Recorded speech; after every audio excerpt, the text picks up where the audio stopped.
Muito bem, pessoal, estamos começando mais uma apresentação, mais um vídeo, mais um podcast Black Yellow Brasil, esse seu programa falando sobre Pittsburgh Steelers para todo o Brasil.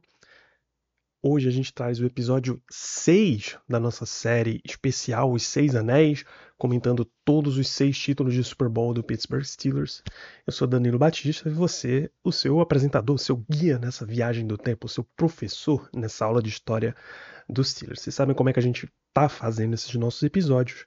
Um rápido intervalinho de recados e a gente já começa com o programa.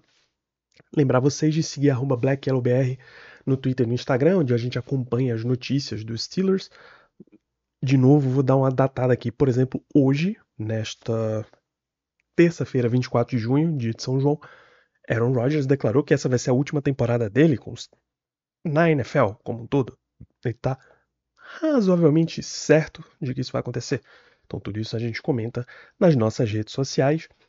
Acompanha os nossos programas no youtube.com/blackyellowbr. Se inscreve, deixa seu like nesse vídeo. Se você não está vendo pelo YouTube essa série, eu recomendo fortemente que você venha para o YouTube com todo o auxílio visual que a gente tem preparado para esses programas especiais. Tudo que a gente comenta no YouTube vai para podcast, especialmente no Spotify. A gente recomenda que você deixe uma avaliação de 5 estrelas, clica lá para seguir o programa. Isso ajuda um monte nos algoritmos. A gente vai precisar para os próximos episódios de um boost de algoritmo por aí, rumo a essa próxima temporada. E na FN Network também está nosso programa, somosfnn.com.br, @somosfnn nas redes sociais, é a casa de Black Yellow Brasil e vários outros projetos falando de esportes americanos. Tá? A gente acabou de ver aí finais de NHL, finais de NBA, a off-season da NFL tá numa fase que tá quase entrando nos training camps, né? A MLB tá rolando e rolando forte. Estamos aí, acho que perto da trade deadline da MLB, então tem muita coisa rolando na FN Network. Recomendo vocês, convido vocês também a participar do nosso grupo de WhatsApp de ouvintes. A gente tem uma rede de canais para a torcida, com notícias, com discussões, debate o dia inteiro sobre tudo que circula ali ao redor do Pittsburgh Steelers. E vi também para conhecer a nossa loja, collab55.com/blackyellowbr, com produtos para você vestir a sua torcida para Black Yellow Brasil. Beleza? Dito tudo isso, vamos ao nosso belíssimo programa, cujo qual eu já começo trazendo, claro, a nossa apresentação. Hoje a gente vai falar de Super Bowl 43. Hoje o nosso método escolhido de viagem é uma simples ocarina, tocando uma musiquinha para voltar no tempo. Eu não vou me arriscar a dizer qual é a canção do tempo, porque sempre que eu faço a música do Dragon Zord dos Power Rangers. Quem lembra, lembra. Super Bowl 43, antes de começar pelo Super Bowl 43 em si, a temporada do Super Bowl, a gente sempre traz o que aconteceu nos últimos episódios, né? Onde é que a gente deixou vocês nessa linha do tempo aqui dos Steelers? Foi comemorando o quinto título, o anelzinho do polegar. Então você tá vendo, Bill Cowher comemorando seu primeiro título depois de tanta punhalada que ele tomou. Joey Porter, um dos símbolos daquele time, um dos símbolos vocais até daquele time. Hines Ward, uma estrela no ataque do time. Jerome Bettis, que se aposentou em casa, não em casa como Steeler, em casa na cidade natal dele, recebeu chave do prefeito e tudo. Então a gente deixou vocês aqui no Super Bowl 40, como vocês podem ver no logo, aqui na jersey do Hines Ward, na camiseta do Jerome Bettis, na jersey do Porter, enfim. O ano é 2006. O jogo é realizado final de janeiro, começo de fevereiro de 2006. A gente vai lidar o que é que o Steelers fez na temporada de 2006, o que é que mudou, né? Desde o Penta até a gente ir construindo o Hexa.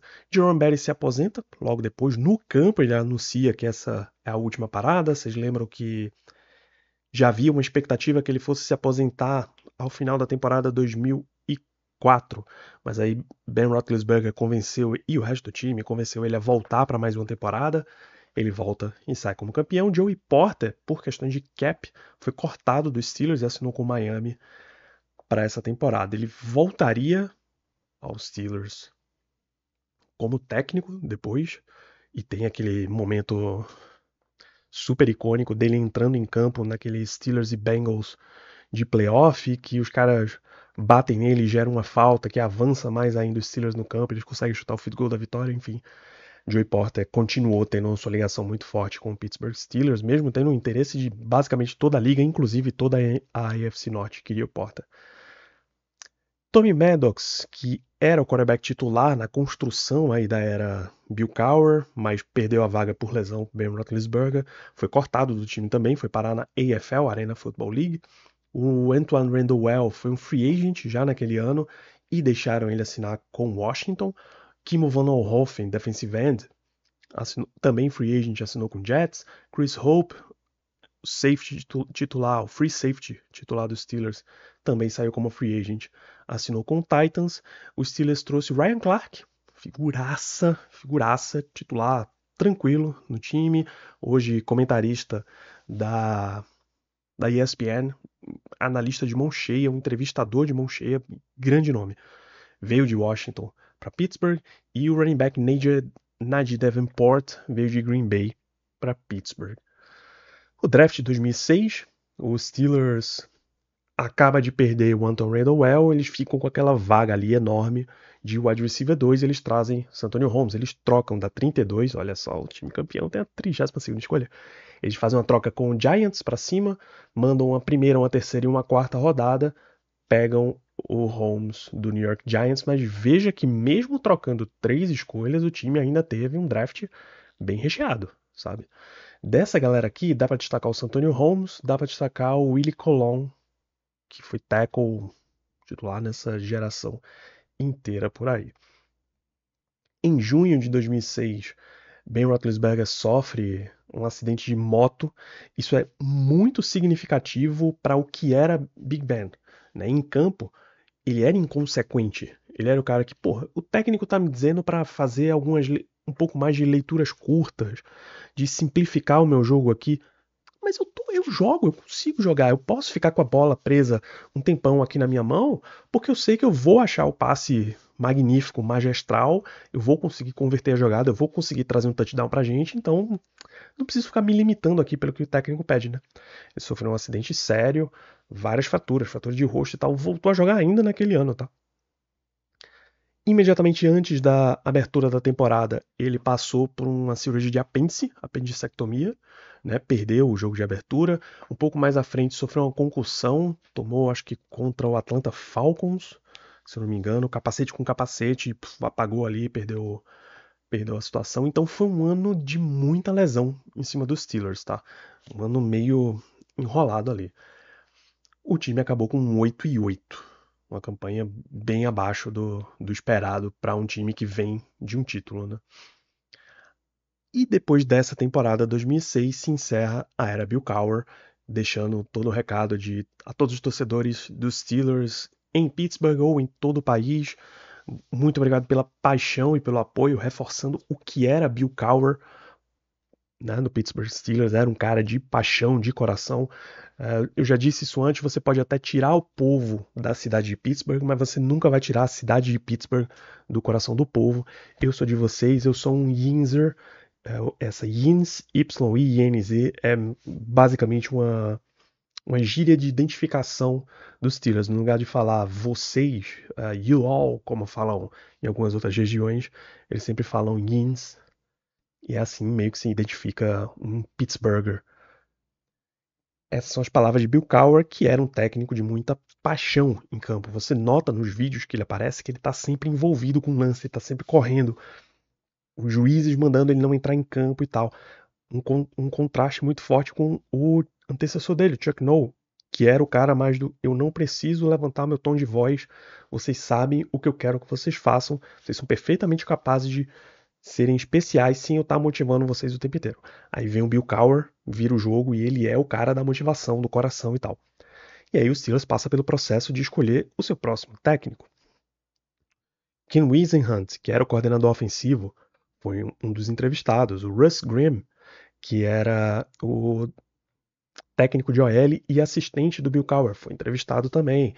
Ron Rivera foi um dos entrevistados, foi entrevistado da Rooney Rule, a regra da NFL que diz que para contratação de head coach, a época era um, hoje são dois, você precisa entrevistar pelo menos um candidato minoritário. Então, afrodescendente, descendência asiática, mulheres, enfim, você precisa entrevistar alguém num grupo fora do americano branco padrão comum e homem.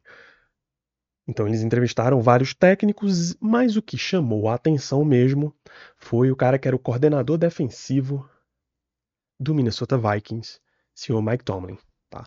Tomlin, a gente pode resumir a carreira dele aqui, acho que ele era wide receiver em William Mary, universidade. Toda vez que o Steelers jogar com o Bills nessa geração, você vai ver a foto do Mike Tomlin e do Sean McDermott em William Mary, eles eram do mesmo elenco. E aí ele vai tendo a sua carreira como um técnico de defesa, um técnico de defensive backs, até que ele vai para Tampa, para a defesa do Tony Dungy. Tony Dungy era o head coach, Mike Tomlin era o coordenador defensivo. O Brad Childress assume como head coach em Minnesota e chama ele como coordenador defensivo. No ano seguinte, o Steelers contrata ele. E na primeira entrevista já de apresentação, ele dá a cartada que ele mostra o que é Mike Tomlin, que é o objetivo aos jogadores tá todos sólidos no fundamento, tá? Fundamento. É isso. Você sabe exatamente o que você precisa fazer. Quando ele fala depois sobre o Troy Polamalu, quando o Polamalu tá dando entrevista no America's Game, ele cita um negócio que é muito, você pode ligar diretamente com essa fala do Tomlin. É que ele tinha jogadas em que ele nem pensava, formulava uma linha de pensamento direito. Ele instintivamente já sabia. Essa formação, esse alinhamento de jogadores e tal, eles vão fazer isso. Então, para contra-atacar isso, eu posso me posicionar, me dirigir dessa forma. Ele fala isso com o sack, que ele pula por cima da OL do Ravens e pega o Joe Flacco antes que ele consiga converter uma quarta para um sneak. Né? Então, se todos os jogadores estão sólidos nos seus fundamentos, isso nos permite executar melhor, tirar o melhor de cada jogador, independente das minhas preferências pessoais ou preferências gerais de esquema, vencer a nossa meta, vencer o nosso negócio, conquistas pessoais são só uma consequência disso. Tá? Você nota que você está saindo daquele cara da super emoção que era o Bill Cowher, vocês vão ver um time de muita paixão, não sei o quê, e voltando para aquele padrão de trabalho duro, e vamos melhorar aqui no básico. Se todos os jogadores souberem como é o fundamento deles, eles executam melhor, e se eles executam melhor, eles colocam o nosso time numa posição melhor.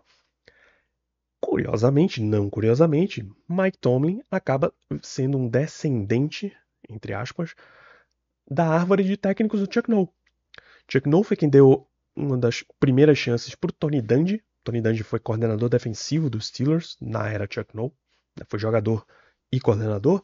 Depois o Marty Schottenheimer aproveitou uma discussão aqui entre os dois e levou o Dungy para ser coordenador defensivo. Nessa época, o Bill Cowher entra como técnico para o Schottenheimer também. Desculpa, o Cowher era o coordenador defensivo, Dungy era o DB coach. Não queria de promover, rebaixar Dungy para de coordenador para técnico de posição. Dungy disse: ok, eu faço isso, mas eu vou fazer isso em outro time. Foi para Kansas City e aí os três trabalharam juntos. Dungy, quando virou técnico do Buccaneers, deu a chance a Mike Tomlin. Existe essa conexão aí na árvore. Então, você nota meio que rolou essa alternância aqui. Se a história continuasse, quando o Mike Tomlin sair, o próximo cara tem que ser um cara de paixão, né? Por exemplo, o que é o Dan Campbell para Detroit. Só que é super perigoso você ter um cara que é só paixão, porque se ele for depender muito dos coordenadores, ele faz sucesso, os coordenadores vão embora. O Lions do Dan Campbell acabou de perder. Coordenador ofensivo Ben Johnson foi para Chicago, coordenador defensivo Aaron Glenn foi para o New York Jets. Então você precisa balancear bem isso daí, mas o substituto de Mike Tomlin é o futuro é quem vai dizer. Só que tem essa conexão aqui do Chuck Noll com o Mike Tomlin. E ficou muito marcado, quando o Tomlin assumiu, que ele basicamente manteve todo mundo da defesa que queria ficar. Dick LeBeau, coordenador defensivo, era o principal nome, ficou. O técnico de DL, John Mitchell, ficou, não só ficou, como virou o assistente do Mike Tomlin. Keith Butler, técnico de linebackers, ficou. O Darren Perry pediu para sair, foi para o Raiders. Ray Horton, assistente de defensive back, foi promovido a DB coach. Luis Panos, assistente de defesa, foi mantido. James Daniel foi mantido como técnico de tight end. Mark Whipple, técnico de QBs, esse foi demitido. Né? Inclusive passou um ano sem treinar. No futuro ele voltaria à cidade de Pittsburgh, mas como técnico da universidade. O Bruce Arians era wide receivers coach, foi promovido para coordenador ofensivo para o lugar do Ken Whisenhunt, que quando Tomlin foi contratado para os Steelers, ele foi para o Arizona Cardinals e levou o Russ Grimm junto com ele, tá? Aqui tem a curiosidade, além de entrevistar para os Steelers, Tomlin também fez entrevista para o Miami Dolphins, que à época achou que ele era um cara muito hip hop para um cargo de head coach em Miami. Paciência, né? Estamos 18 anos depois, a gente pode até calcular aqui quantos head coaches o Miami Dolphins já teve.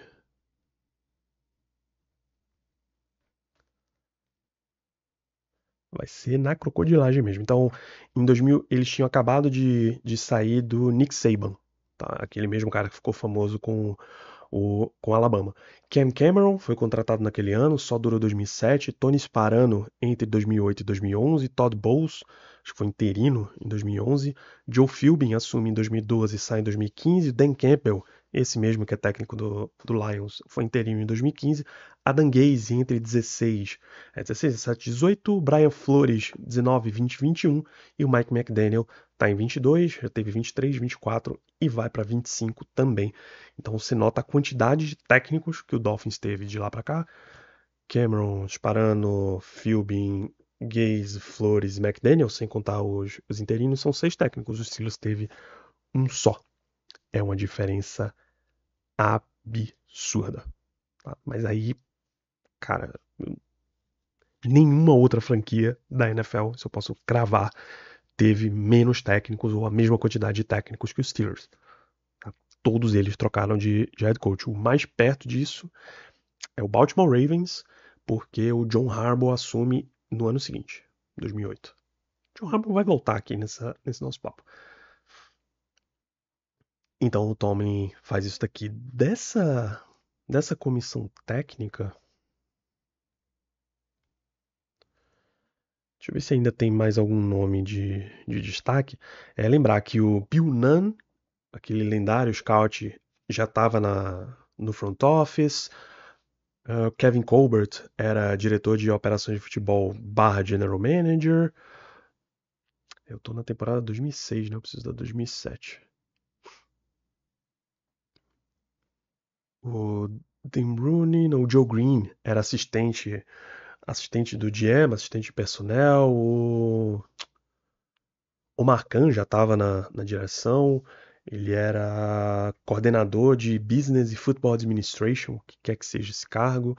Chuck Noll era um assistente advisor,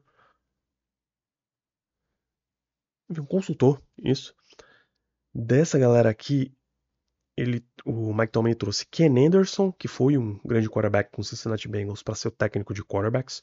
Kirby Wilson para ser o técnico de running back. Kirby Wilson, acho que depois foi técnico de Pittsburgh na AFL. Isso, técnico do Pittsburgh Maulers. Ficou muito tempo na NFL. E o Randy Fitchner, que depois viria a ser coordenador ofensivo dos Steelers, era o técnico de wide receivers, aí pro lugar do Bruce Arians, que foi promovido para coordenador. Tá? Draft de 2007 tem mais alguns nomes significativos. Lawrence Timmons e Lamar Woodley, dois nomes muito fortes no lore, aqui na história da defesa dessa geração de defesa dos Steelers. Tava lá Matt Spaeth, que foi um tight end 2 muito significativo também. O Sepúlveda Panther teve a sua boa fase. O William Gay, cornerback, também durou um bom tempo aí com os Steelers. Um nome significativo. Mas Timmons e Woodley, você nota o foco aqui dos Steelers, onde é que tava, né? Em 2006, cadê o draft? Eles preocuparam com o ataque, né? Santonio Holmes, Willie Reed, Willie Colon. E em 2007 já voltou para reforçar essa defesa. Por que, é que o Tomlin manteve essa comissão técnica? Porque ele sabia que, era um time que tinha ganhado um Super Bowl um ano antes, 2 temporadas antes, né? Temporada 2005.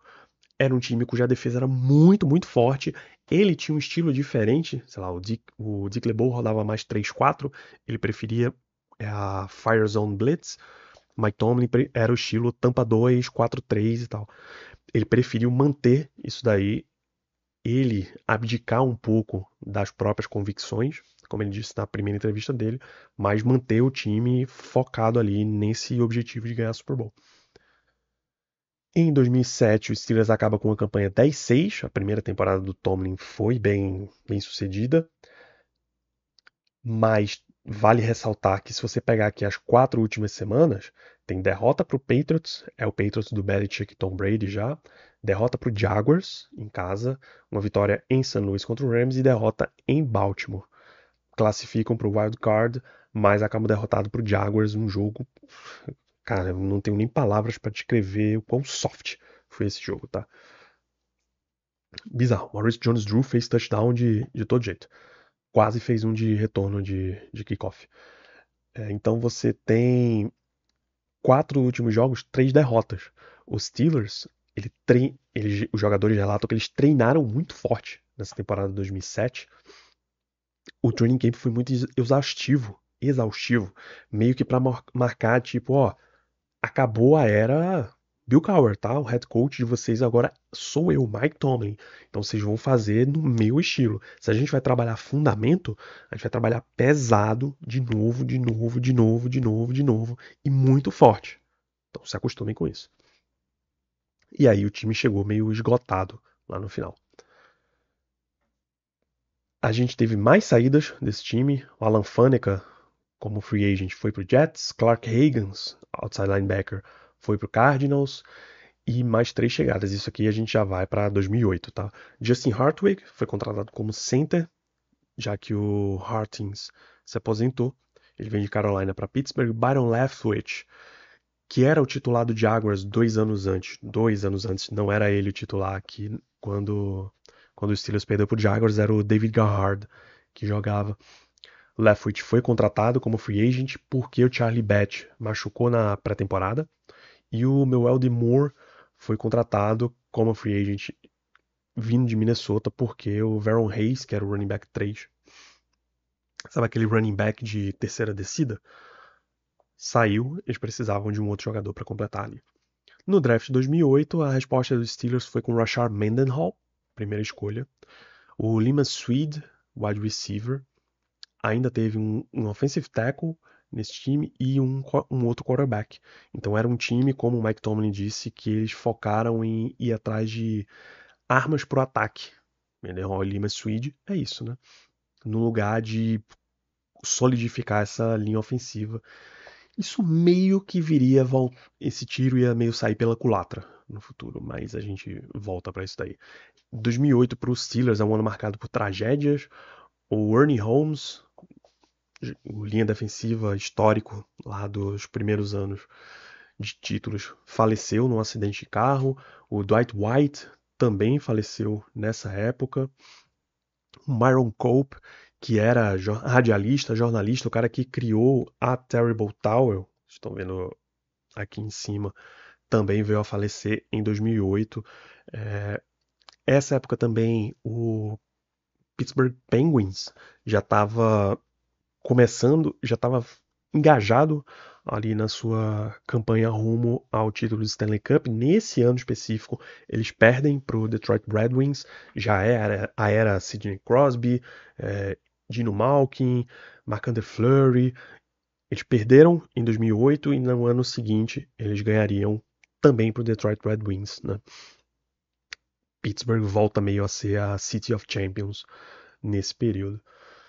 Mas vamos lá para a temporada 2008 em si. O Tomlin recebeu o feedback dos jogadores e disse: ok, a gente vai tirar um pouquinho o pé para essa pré-temporada. Tá? A gente quer, o objetivo é chegar na temporada mais saudável. Então vamos lá, a gente começa ganhando em Houston 38-17, mas Ben dá uma machucadinha ali no ombro. Ele não perde jogos por isso, mas sentiu. Na semana 3, a linha ofensiva estava cobrando seu preço.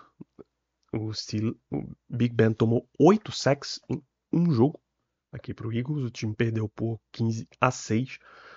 No intervalo do jogo da semana 4, eles estavam perdendo para Baltimore em casa, saíram vaiados, conseguiram uma virada ali, mas o Rashad Mendenhall foi lesionado num tackle do Ray Lewis. Não voltaria mais para essa temporada, então o Steelers contaria muito mais com o Willie Parker e o Meu Elder Moore, né?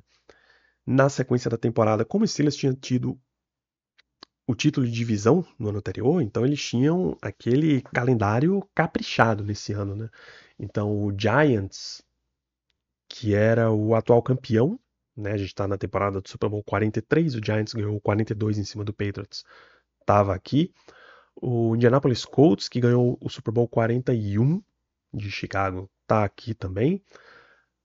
New England, que era o time que quase foi campeão invicto da NFL, estava aqui. Fora que tem vários outros times super significativos. O Ravens já era um time muito forte, já era o time do John Harbaugh, já era o time do Joe Flacco. Ray Lewis, Terrell Suggs, Ed Reed, esses caras já estavam todos estabelecidos no Ravens. Jacksonville era um time de playoff constantemente. Tennessee era um time de playoff, principalmente na base do Chris Johnson. O CJ2K, cara, correu para 2.000 jardas, né? Então eles tinham um calendário muito difícil. O Steelers perdeu para os dois irmãos Manning na semana 8 e na semana 10, em casa os dois, tá? Complicado. Ben Roethlisberger lançou 7 interceptações, se você somar esses dois jogos. Na semana 16 tem aquela interceptação absurda do Troy Polamalu contra o Philip Rivers. Ele mergulha e coloca a mão embaixo da bola exatamente no momento que ela ia tocar o chão. O Steelers aqui ganha sem marcar nenhum touchdown. Depois do jogo da semana 7, que eu recomendo que vocês assistam também, jogaço. Tem vários jogos dessa temporada disponibilizados pela própria NFL no canal deles no YouTube. Esse é um jogaço, jogaço, jogaço. O Steelers vence o Cowboys por 20-13.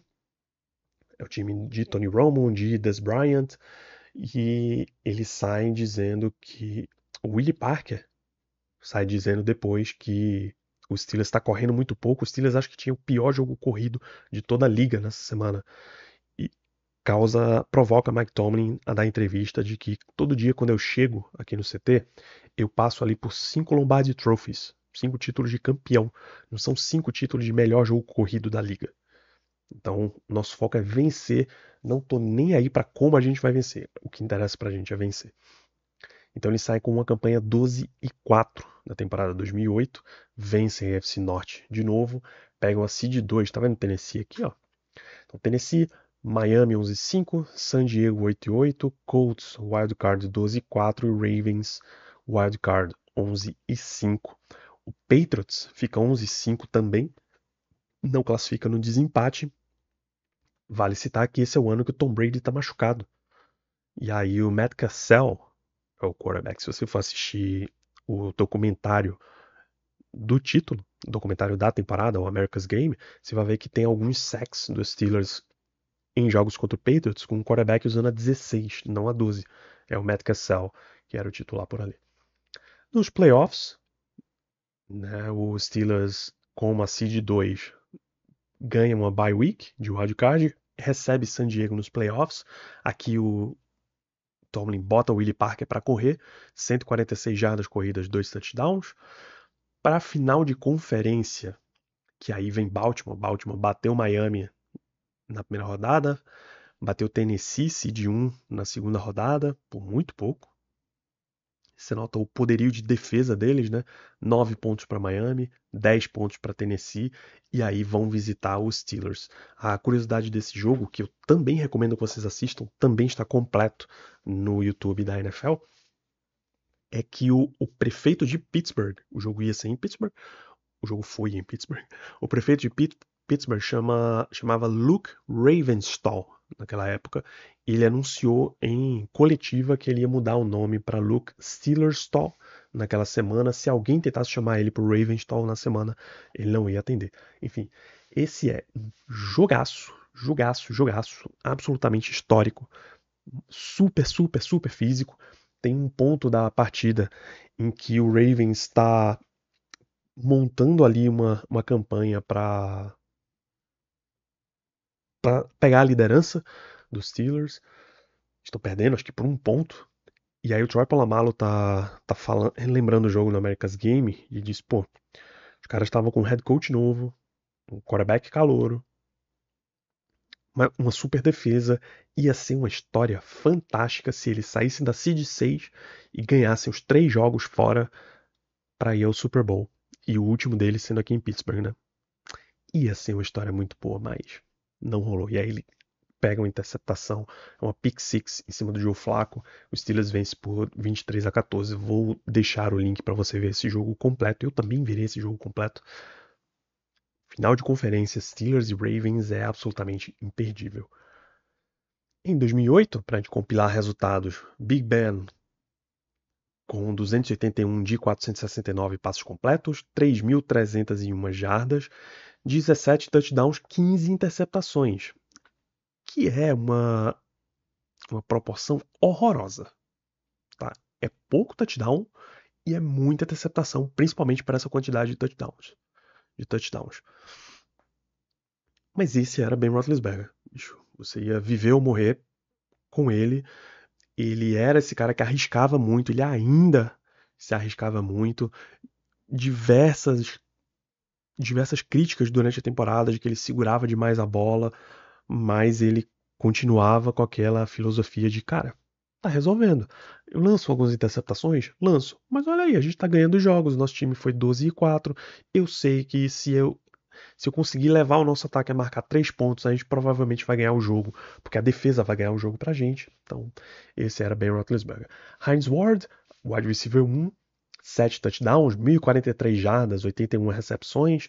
Santonio Holmes, já adaptado aqui aos Steelers, 55 recepções, 821 jardas, 5 touchdowns, mais 34 retornos de punch, 226 jardas. Um retornador, eu acho que o retornador de kickoff era para ser o Mendenhall, mas como ele machucou, ficou para o Santonio Holmes. O Nate Washington, bom wide receiver, 3, 40 recepções, 631 jardas, 3 touchdowns.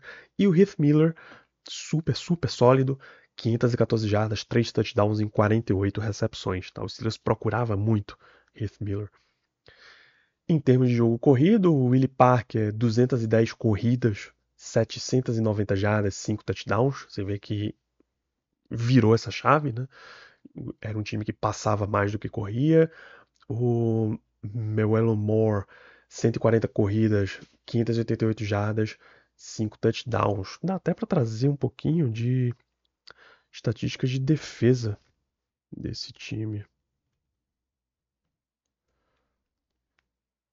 E estatística de defesa desse time é essencial. Em termos de sack, James Harrison, 16 sacks na temporada, mais 7 fumbles forçados, 3 passes desviados, 1 interceptação. Lamar Woodley, 11.5 sacks, era a dupla de outside linebackers do time, né?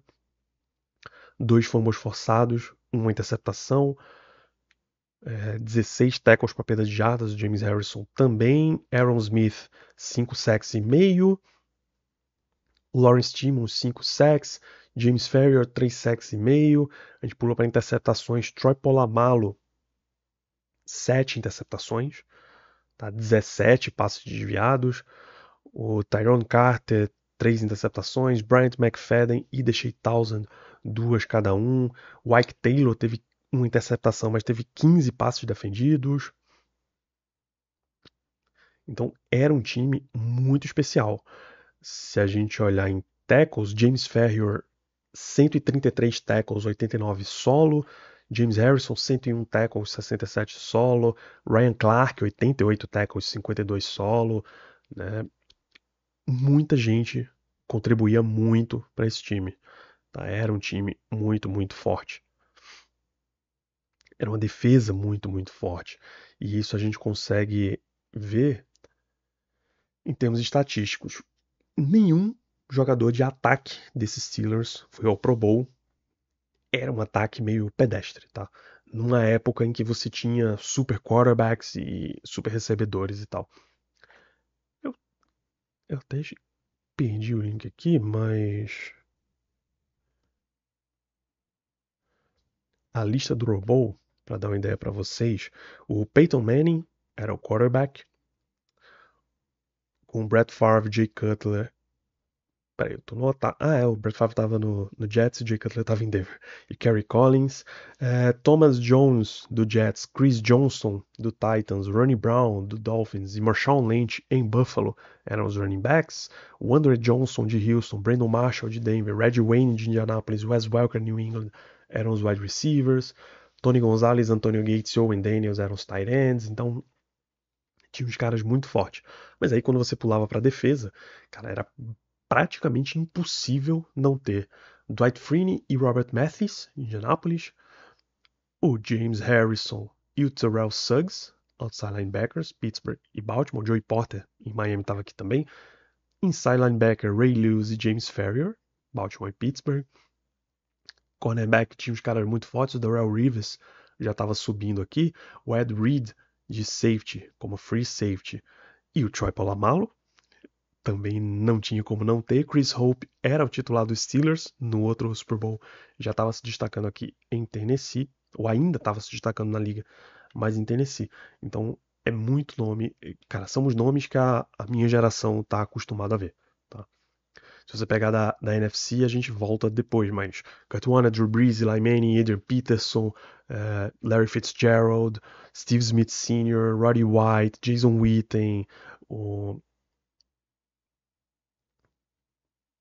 Dalvin Joseph, Steve Hutchinson, Julius Peppers, Justin Tuck, Jared Allen, DeMarcus Ware, Lance Briggs, o Rondy Barber, Asante Samuel, Antoine Winfield, o pai, o filho é o que está agora em Tampa. Asante Samuel, o pai estava na Filadélfia.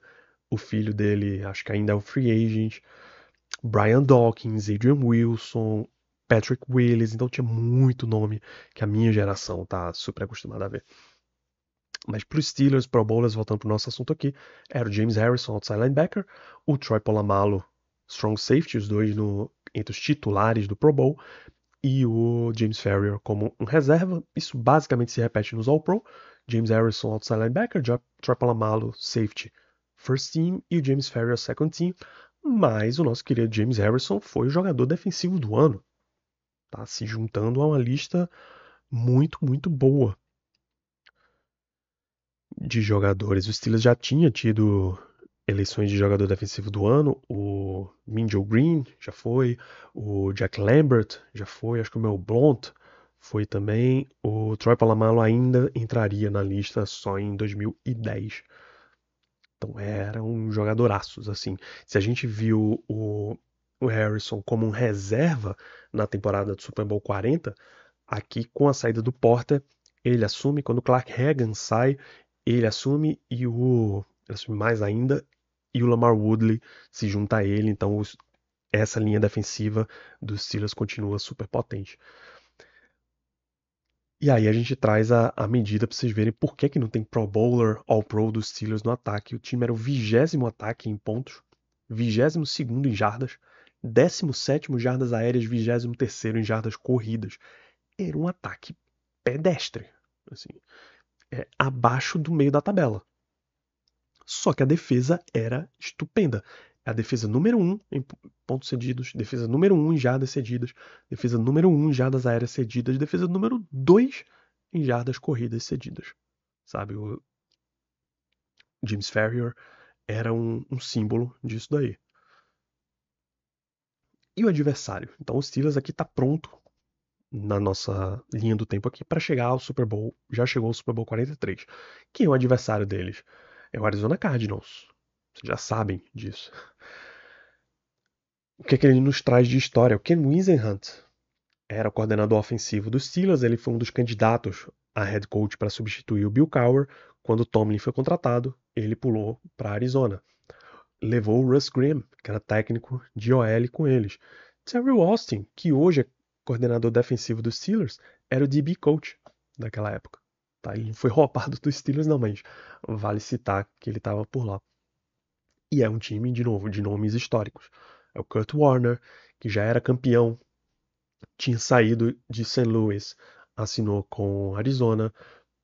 É o Larry Fitzgerald, que é um dos melhores jogadores da história da NFL, a não ser campeão, aposentou recentemente, tendo jogado a carreira inteira no Cardinals e não foi campeão.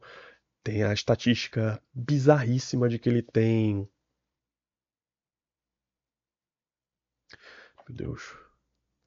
Ele tem menos drops do que. Cara, ele não tem 5 drops na carreira dele. É um negócio bizarro.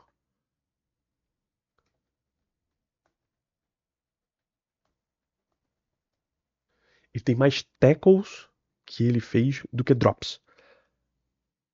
Ele, como um wide receiver, tacleou 37 vezes e dropou 29 passes. Essa que é a grande estatística. Mais de 2.100 passes na direção dele, menos de 2% deles foram dropados.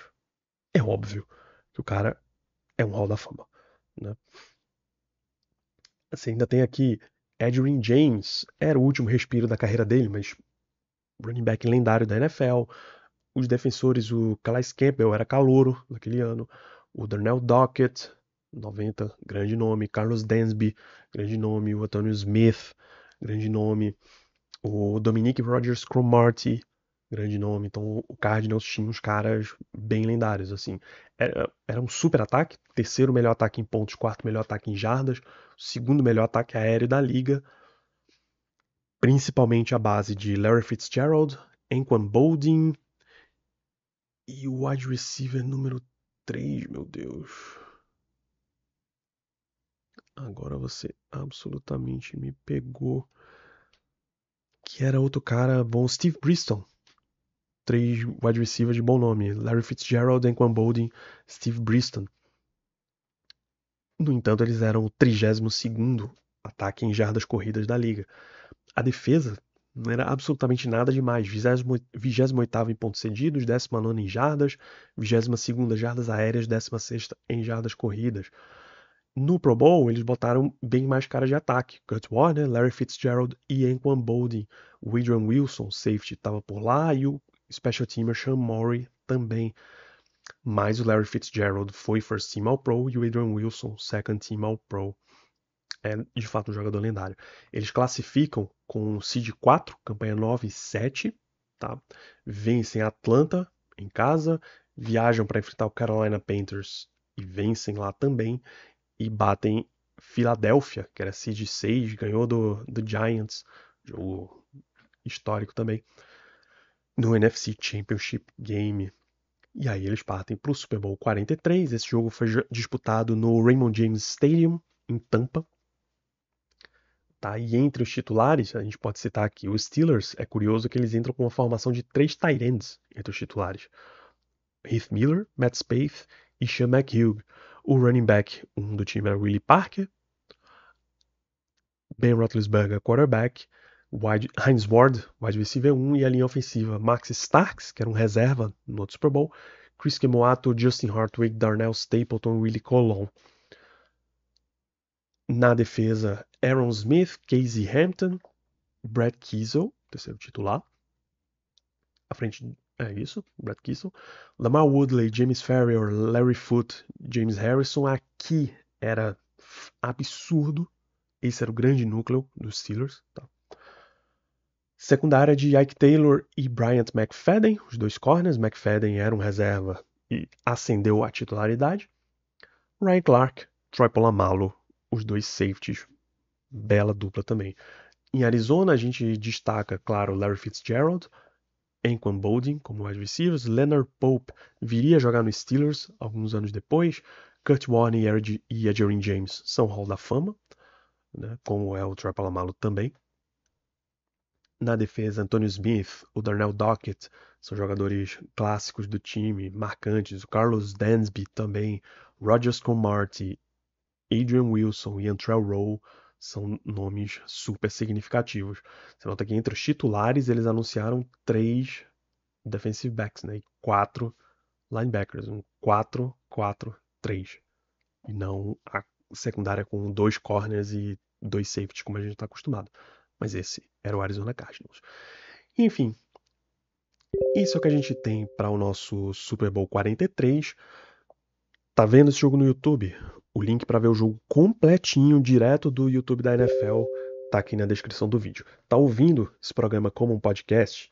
O link está na descrição do post. Seja no Spotify, seja no site, aonde quer que você esteja, o link tá aí. Se você está... E se você está assistindo isso aqui pelo YouTube, o que é que eu te recomendo? Vai pro podcast, porque lá é onde eu vou trazer, logo na sequência, as considerações sobre como foi esse jogo, os destaques positivos, os destaques negativos, do jeito que a gente faz a nossa transmissão aqui, tá? Então, até daqui a pouco pro jogo. Você que tá no YouTube, grande abraço.